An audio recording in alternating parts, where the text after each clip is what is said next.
Queridos, estamos em 2025 e toda a Lagoinha está celebrando o ano da provisão. Então eu quero trazer uma mensagem bem objetiva para você nessa noite, com o título Lugar de Provisão, ok? Então eu quero que você abra comigo, por gentileza, Marcos, capítulo de número 3, versículo de número 31 a 34.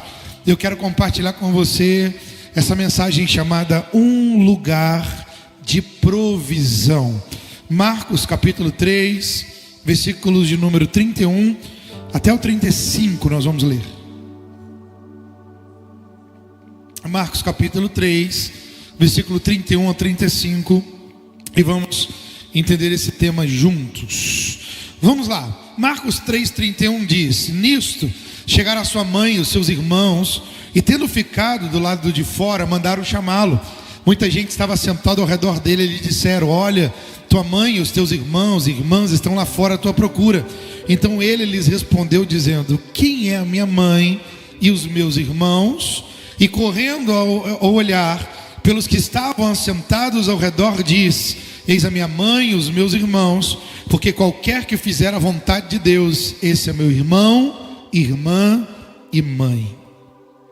Amém? Aleluia, glória a Deus. Vamos orar mais uma vez. Pai, no nome de Jesus, nós te glorificamos por essa noite bendita.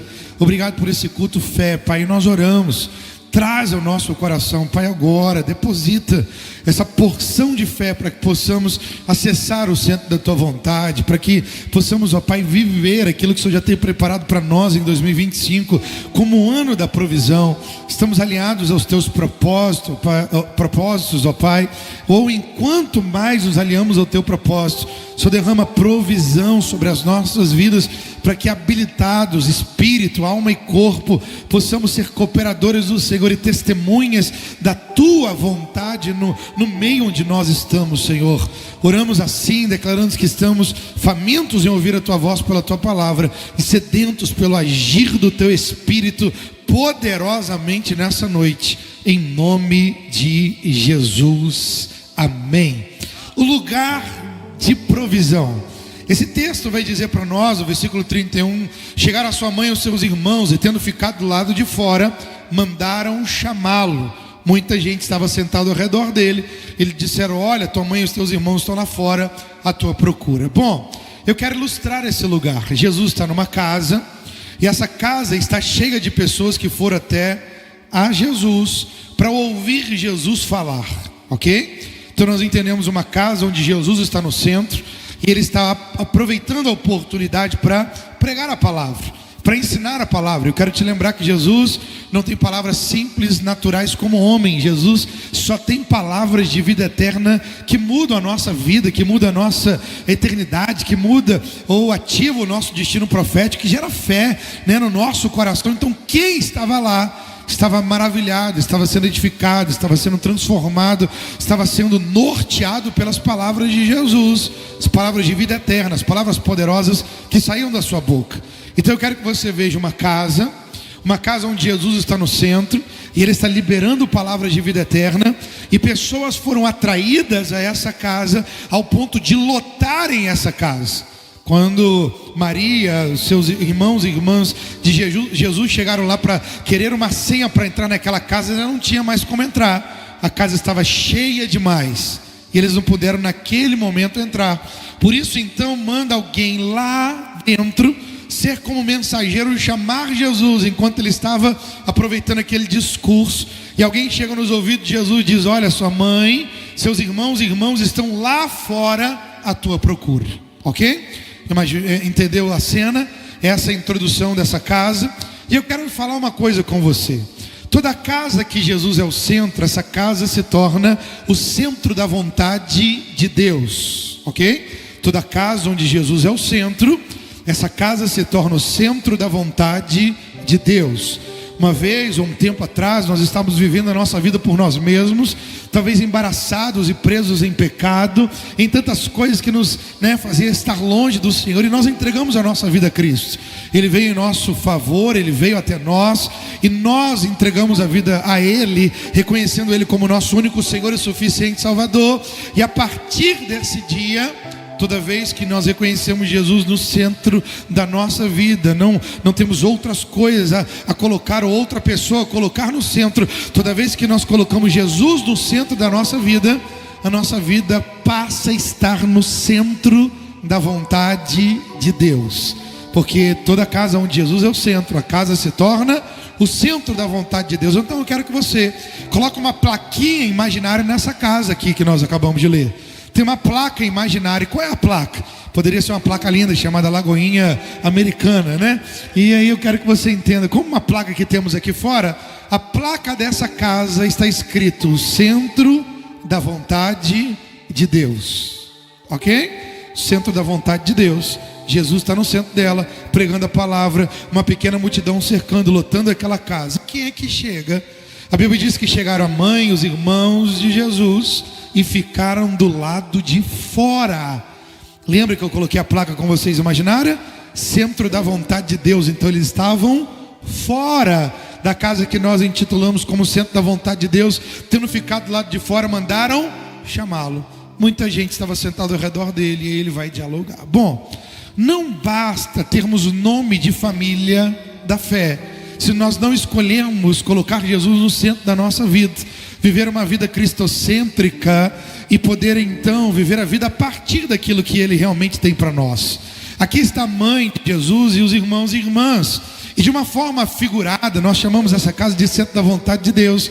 E eles não estão dentro, eles estão fora. E mesmo que eles carreguem o nome de serem família de Jesus, eles estão fora. E de uma forma tão simples nós podemos entender. Quantas vezes nós também fazemos isso? Quando nós não colocamos Jesus no centro da nossa vida, ou queremos que outros valores, outros princípios, outros desejos notem a nossa vida, podemos ter nome de crente, podemos ter a nossa carteirinha aqui da Lagoinha Americana, podemos estar matriculados no Carisma, podemos ter anos e anos servindo a casa do Senhor, mas quando nós nos enxergamos fora da vontade de Deus, não basta ter nome, nós precisamos ter a atitude de viver uma vida onde Jesus está no centro e pagar o preço de ter a nossa vida dentro do lugar chamado centro da vontade de Deus. Agora talvez você está olhando essa cena e está dizendo: pastor, não, eu não estou fora, mesmo tendo nome de cristão, mesmo sendo alguém frequentador ou alguém que serve, mas eu não estou lutando com a vontade, com sendo a vontade de Deus. Pelo contrário, desde que entreguei minha vida para Jesus, eu voltei para Cristo, eu tenho gastado a minha vida para não estar fora, mas para estar todos os dias na casa onde Jesus é o centro, no lugar onde a voz dele é ouvida, onde a palavra dele é realmente o norte e o roteiro do meu coração. E eu tenho pagado um preço, mas um preço gracioso, para poder estar no centro da vontade de Deus. Pastor, eu estou nesse lugar. O culto fé é uma demonstração. Eu estou aqui utilizando o culto fé como um GPS, que quando eu perco a rota com micro desvio, eu volto, porque eu ouço a voz do Senhor lá no meu devocional, mas também ouço a voz do Senhor aqui no culto fé na Lagoinha Americana. E eu não perco, eu deixo Jesus no centro, eu não saio, eu continuo perseverando, eu insisto em estar no lugar onde Jesus está em primeiro lugar. Glória a Deus por essa percepção. Quem se vê fora tem a oportunidade de voltar para dentro nessa noite. E quem se vê dentro e permanente, eu quero te dizer que você está no lugar chamado centro da vontade de Deus. E esse lugar se torna um lugar de provisão, quando você escolhe estar no lugar onde Jesus é o centro, e Ele faz com que todas as coisas cooperem para o bem daqueles que amam ao Senhor. Pastor, quais são as provisões que existem nessa casa chamada o centro da vontade de Deus? E eu quero discutir com você aqui os textos que estão aqui diante de nós. Primeiro, quando nós olhamos o versículo 32, dentro da casa a Bíblia diz assim, muita gente estava assentado ao redor dele. E aí o texto diz: e lhe disseram: olha, a tua mãe, os teus irmãos e irmãs estão lá fora à tua procura. Mas quem estava dentro da casa, olha o que a Bíblia diz: estavam assentados ao redor dele. Isso quer dizer que quem estava fora da casa não tinha acesso à presença de Jesus, mas quem estava dentro da casa, quem escolheu estar dentro da casa ou permanecer na casa, está perto de Jesus ao ponto de desfrutar da sua presença.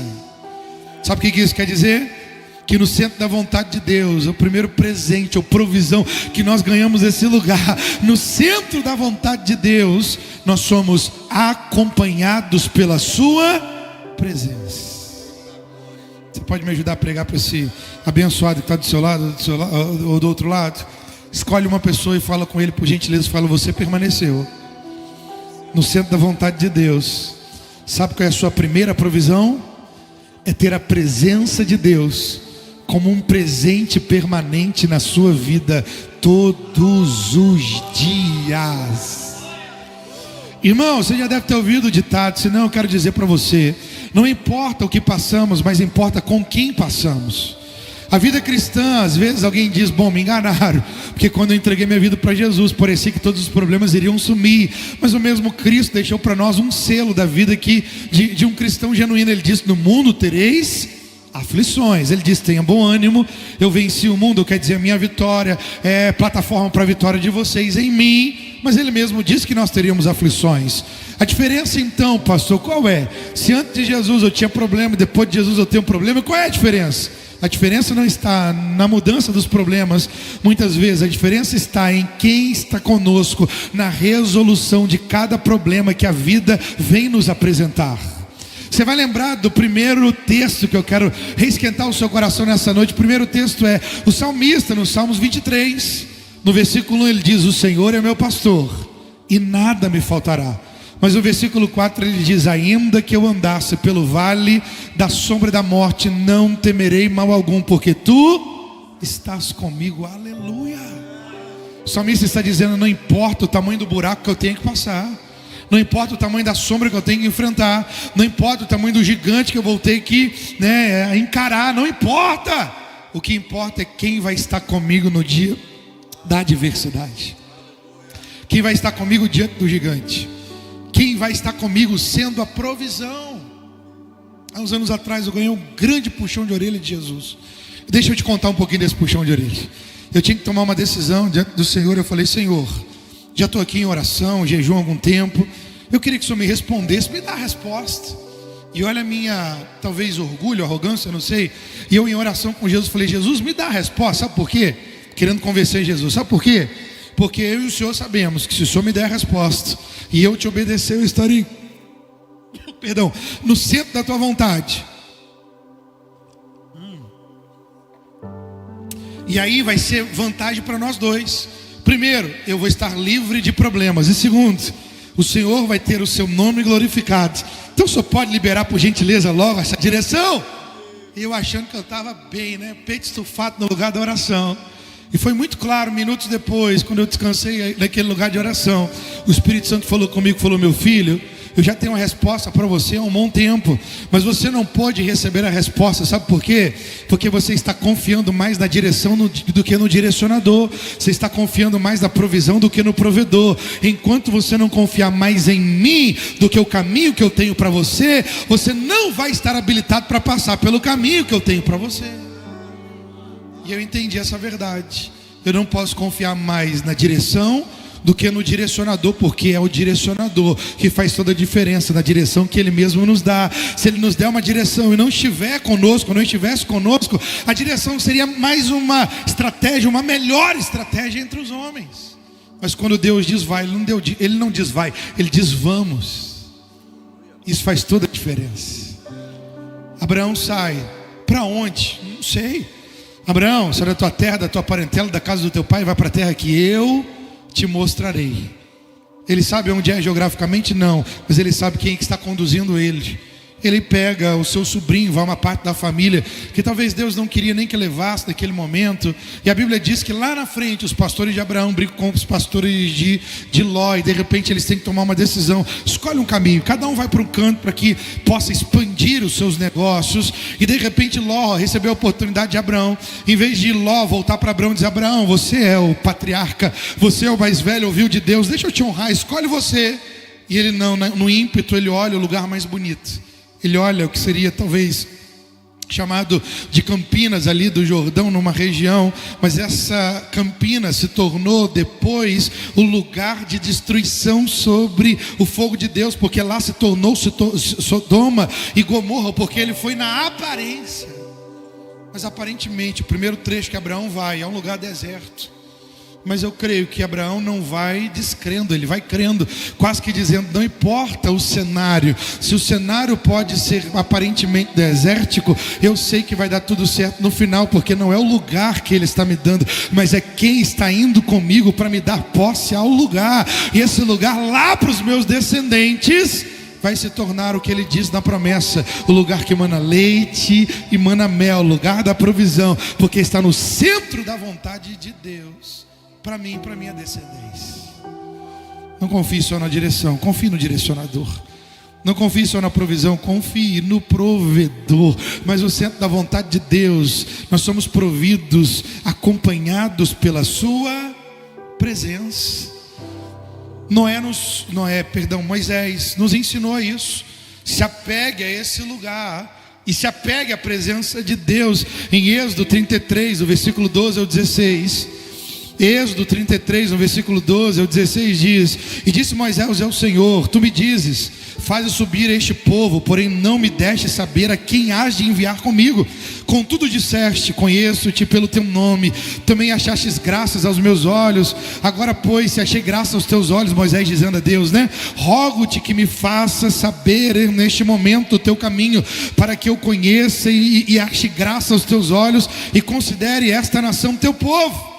Respondeu-lhe, a minha presença irá contigo, e eu te darei descanso. Olha a resposta de Moisés que nos ensina. Então disse Moisés, se a tua presença não vai comigo, não me faça subir deste lugar, pois como se há de saber que achaste graça aos teus olhos, eu e o teu povo? E ele termina dizendo, não é porventura em andares conosco. Deixa eu repetir, não é porventura em andares conosco, preste atenção nessa sentença, não é porventura em andares conosco, de maneira que somos separados, eu e o teu povo, de todos os povos da terra.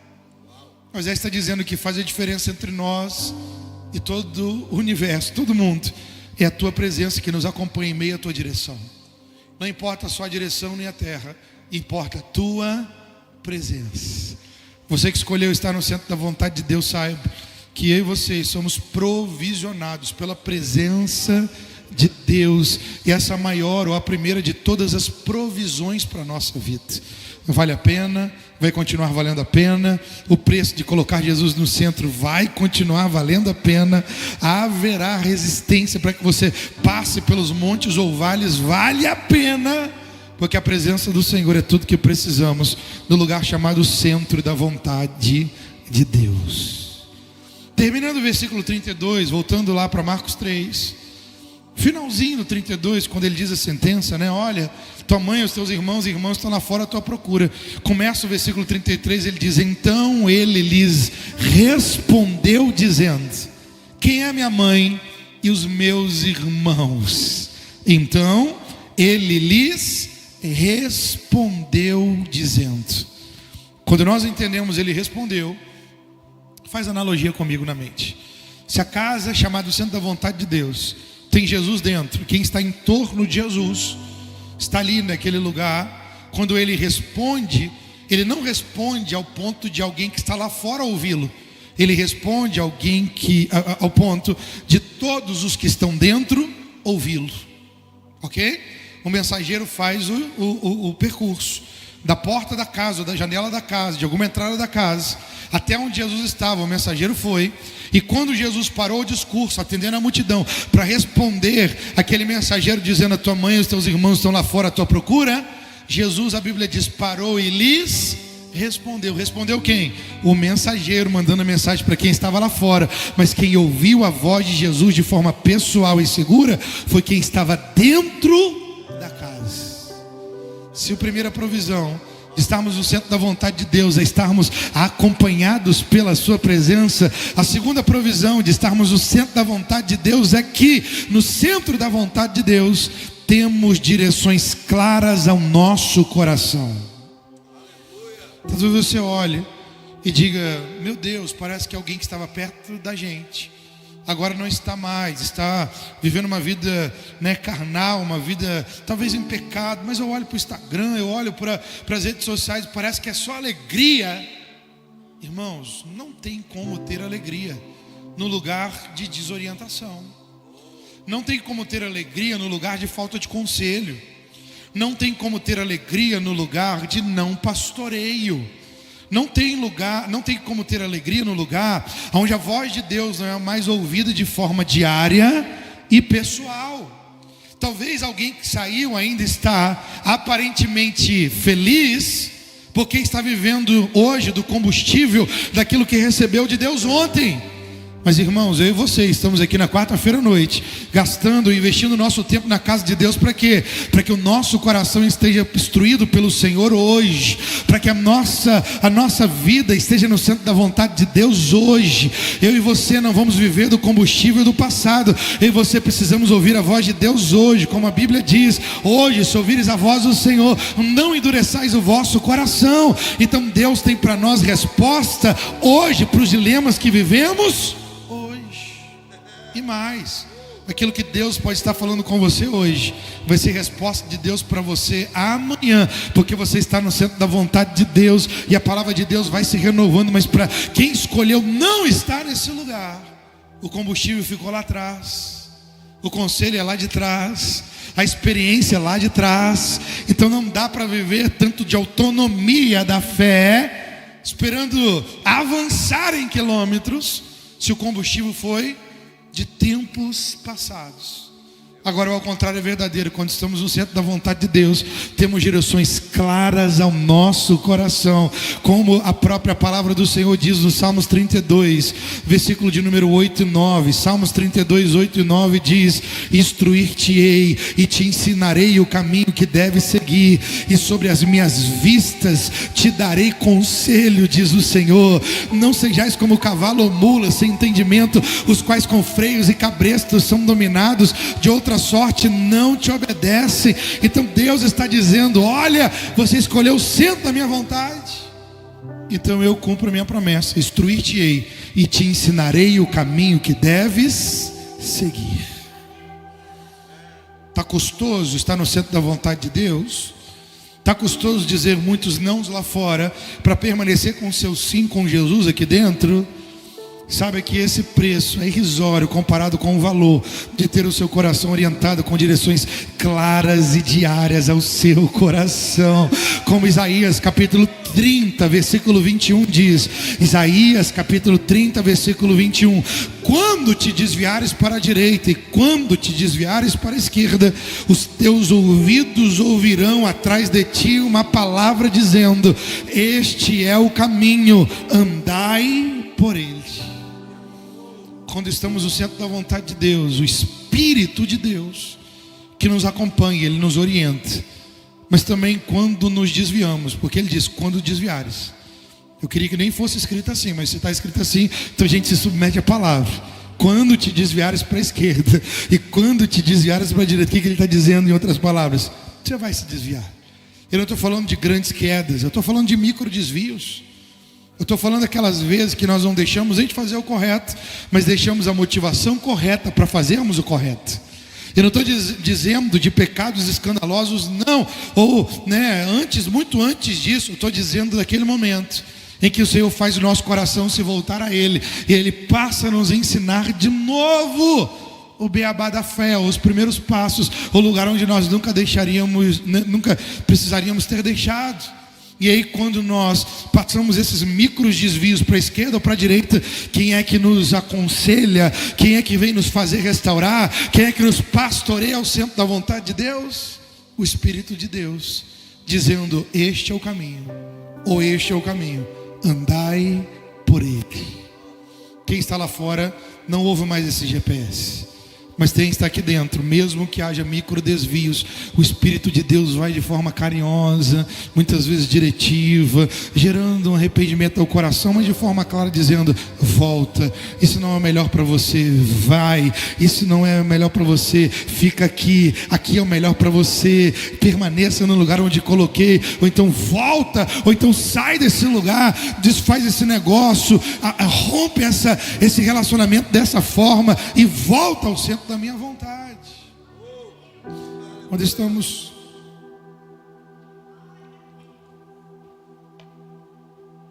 nesse lugar chamado centro da vontade de Deus, temos direções claras ao nosso coração e temos o Espírito de Deus pastoreando cada passo da nossa vida.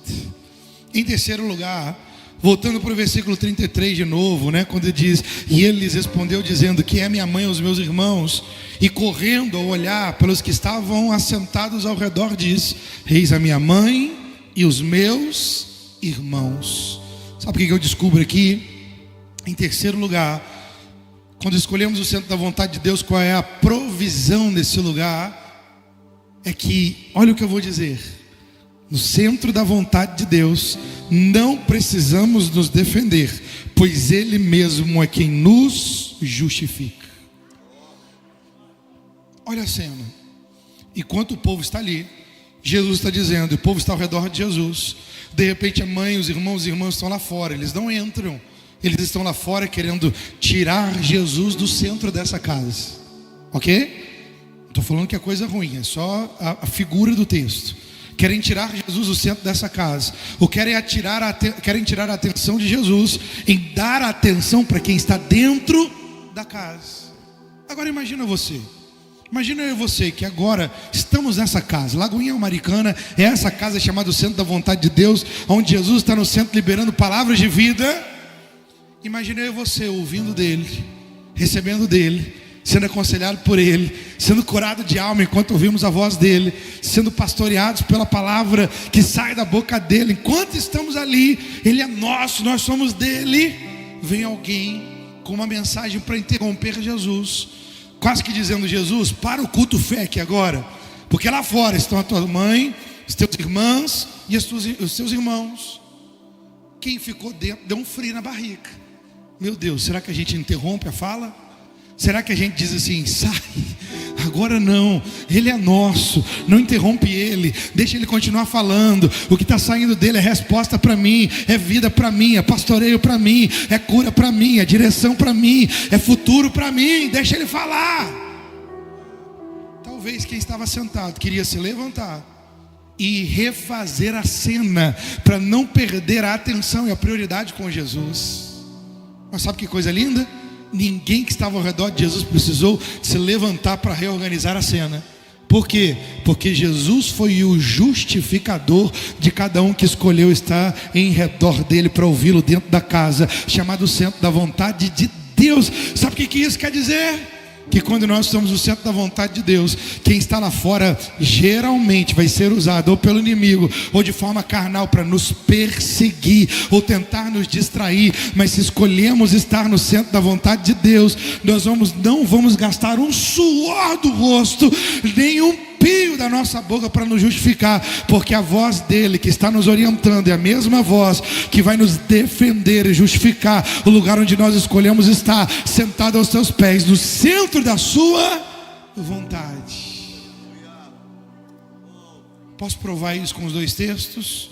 Primeiro texto, Romanos capítulo 8, versículo de número 31 a 33. Se você escolheu o centro da vontade de Deus, está passando algum tipo de perseguição agora no cenário da sua vida, feche os seus olhos e ouça de olhos fechados o que eu vou ler aqui. Romanos 8, 31 a 33. Que diremos, pois, à vista dessas coisas? Se Deus é por você, quem será contra você? Se Deus é por nós, quem será contra nós? Pois aquele que não poupou o seu próprio filho, antes por todos nós o entregou, porventura não nos dará graciosamente com ele todas as coisas? Quem atentará acusação contra os eleitos de Deus? É Deus quem os justifica. Sabe o que você tem que fazer enquanto alguém te persegue ou te julga por estar no centro da vontade de Deus? Talvez seja uma das coisas mais difíceis de fazer. Sabe o que você tem que fazer? Nada. Apenas descansar. Salmos 46, versículo 10 diz: aquietai-vos e sabei que eu sou Deus. Talvez nós precisamos ligar essa chave, a chave do descanso no silêncio.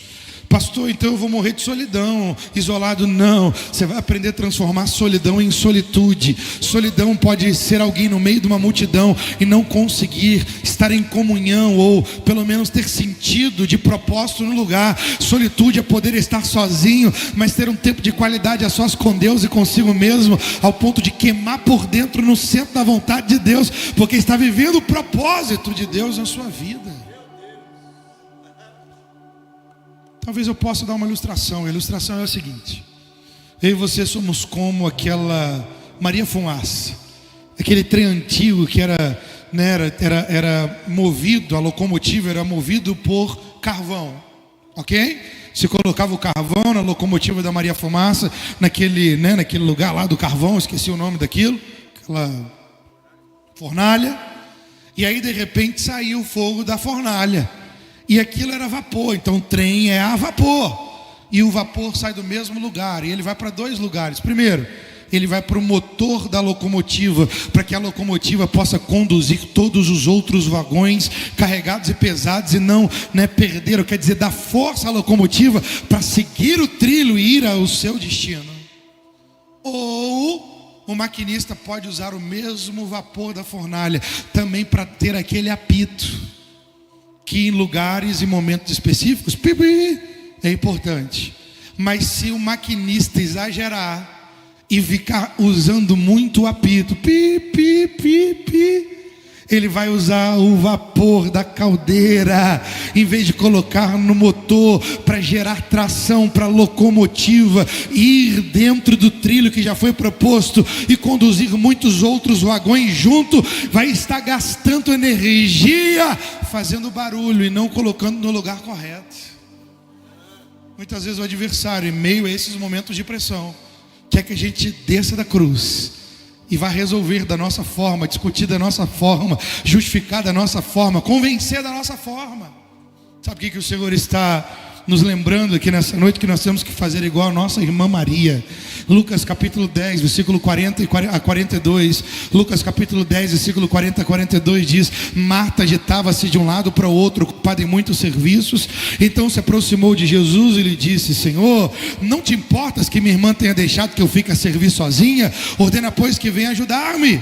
Respondeu-lhe o Senhor: Marta, Marta, andas inquieta e te preocupas com muitas coisas, entretanto pouco é necessário, ou mesmo a só coisa. O povo da Lagoinha de Americana escolheu a boa parte, e essa não lhe será tirada.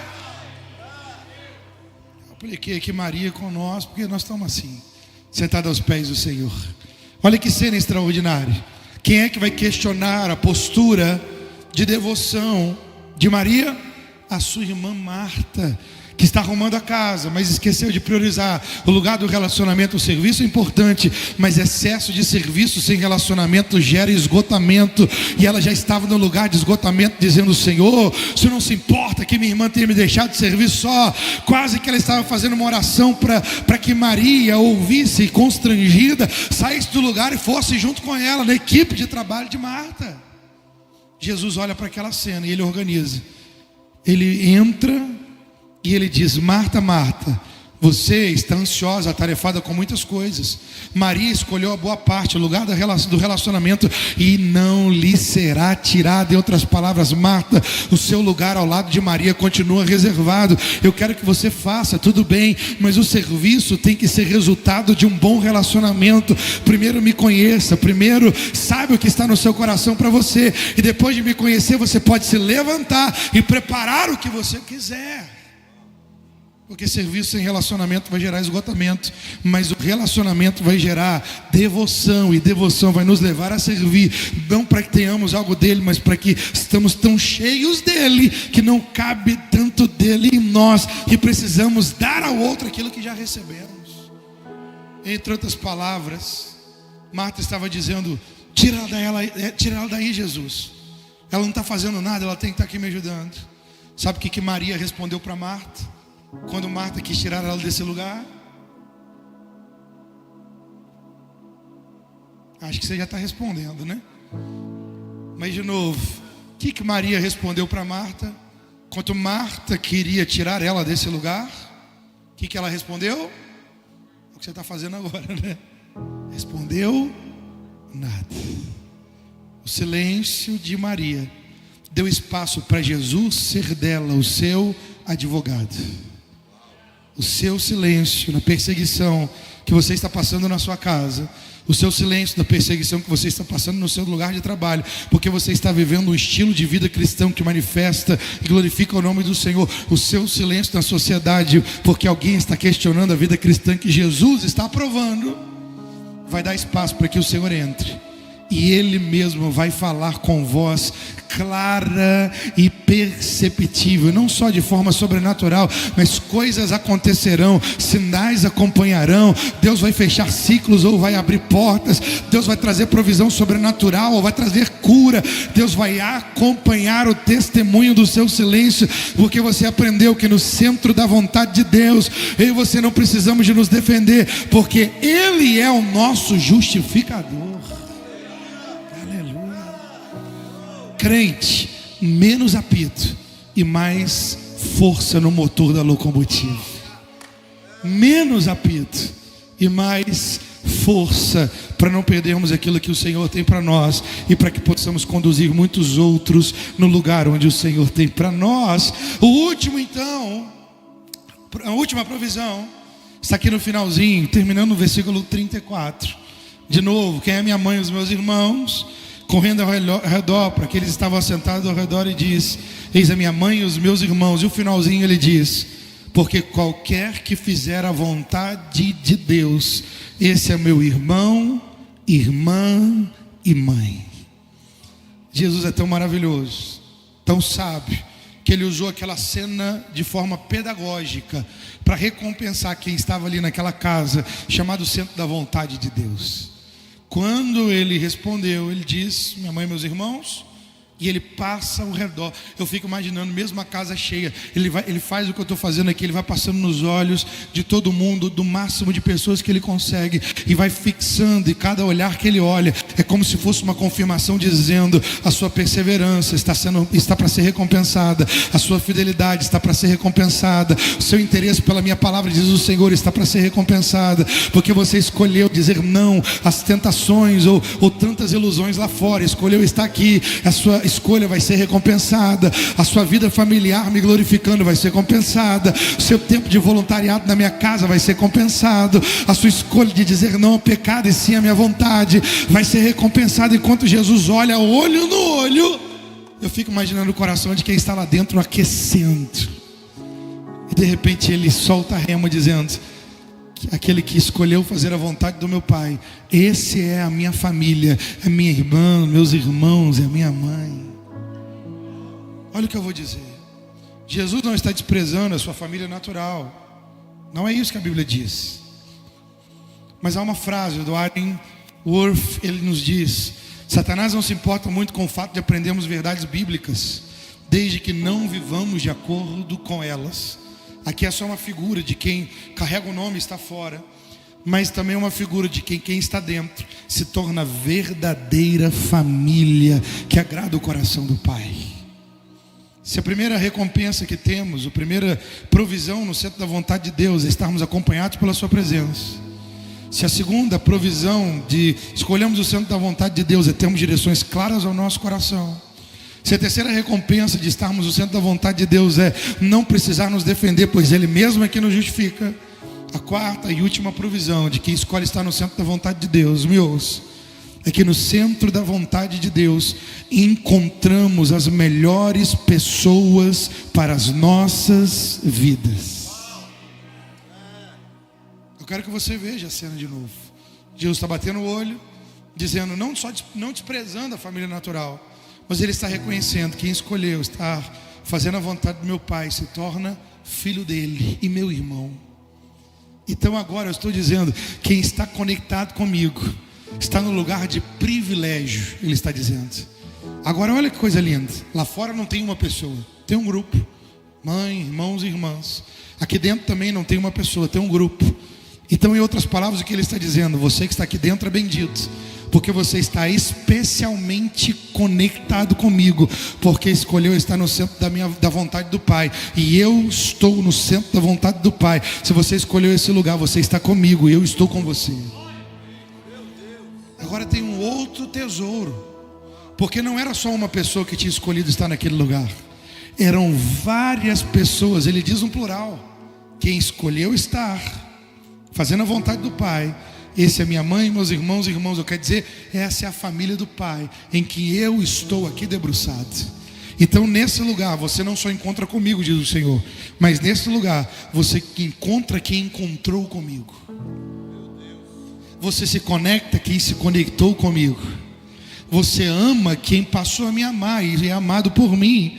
Você tem a vida agora compatível com quem teve a sua vida transformada por mim. Você já teve aquela sensação, ou lembra quando você entregou sua vida para Jesus? Quando você entregou sua vida para Jesus, você teve que apagar um monte de nome na agenda, ou deixar de conviver com algumas pessoas, ou não conseguiu trazer todo mundo para o seu dia a dia, do passado ao presente.